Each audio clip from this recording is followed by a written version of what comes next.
Aku Destianti. Aku Kalisa. Aku Chandrita. Aku Isma. Aku Julia. Aku Ilham. Kami dari Kelompok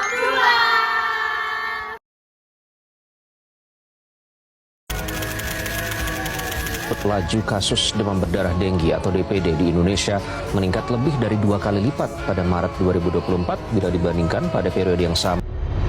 Darah Denggi di kota Kendari, Sulawesi Tenggara melonjak tajam.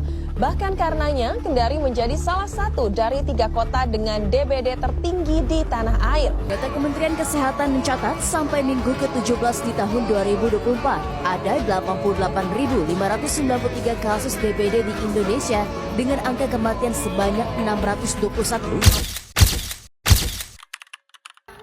Halo teman-teman, kami dari Tenaga Kesehatan dan hari ini mau sharing tentang kasus demam berdarah dengue atau DBD di Kota Kendari.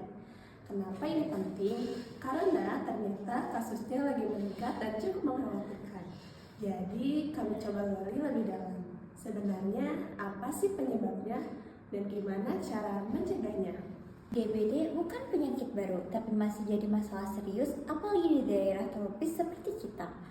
Di kota Kendari sendiri, ada beberapa wilayah yang kasusnya cukup tinggi. Jadi, ini bukan kejadian yang kebetulan, ada pola yang perlu kita perhatikan.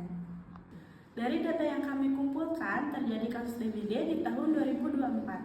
Yang pertama, di wilayah Puskesmas Lepo-Lepo ada 18 kasus. Yang kedua, ada di Puskesmas Wonodopi ada 6 kasus.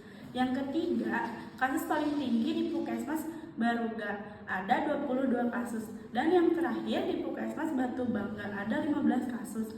Jadi, memang ada beberapa titik yang jadi fokus penyebaran. analisis. Kami menemukan beberapa faktor penting. Kepadatan jentik nyamuk bikin resiko sampai sekitar 3 kali lebih besar. Perilaku 3M plus yang kurang meningkatkan resiko 3 sampai 4 kali lebih besar. Kebiasaan tidur pagi dan sore juga meningkatkan resiko sekitar 3 kali lebih besar. Dan yang menarik, kepadatan hunian ternyata tidak terlalu berpengaruh. Dari sini kita bisa lihat, ternyata penyebab utamanya bukan karena rumah padat atau tidak, tapi lebih ke lingkungan dan kebiasaan kita sehari-hari. Selain itu, kasus banyak terjadi dari anak-anak sampai dewasa. Artinya, edukasi harus terus dilakukan, misalnya lewat posyandu atau puskesmas. Beberapa hal yang bisa kita lakukan, biasakan 3M+, menguras, menutup, dan mengelola tempat air.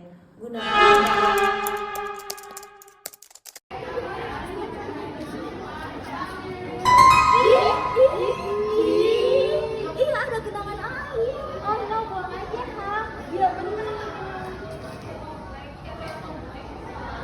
Ntar ada jentik nyamuk. Iya, dibuang aja semuanya. Bekas siapa ya? Dadah.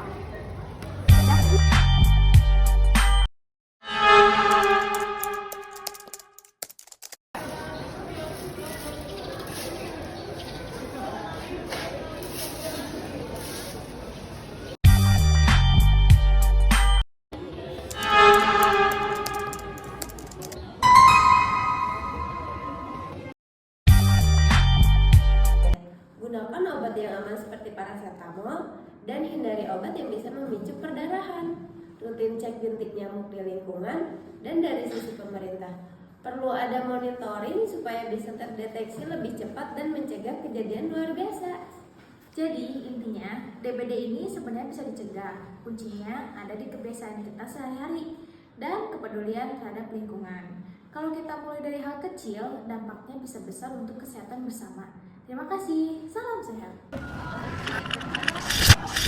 Data Kementerian Kesehatan mencatat sampai minggu ke-17 di tahun 2024, ada 88.593 kasus. Darah Denggi di kota Kendari, Sulawesi Tenggara melonjak tajam.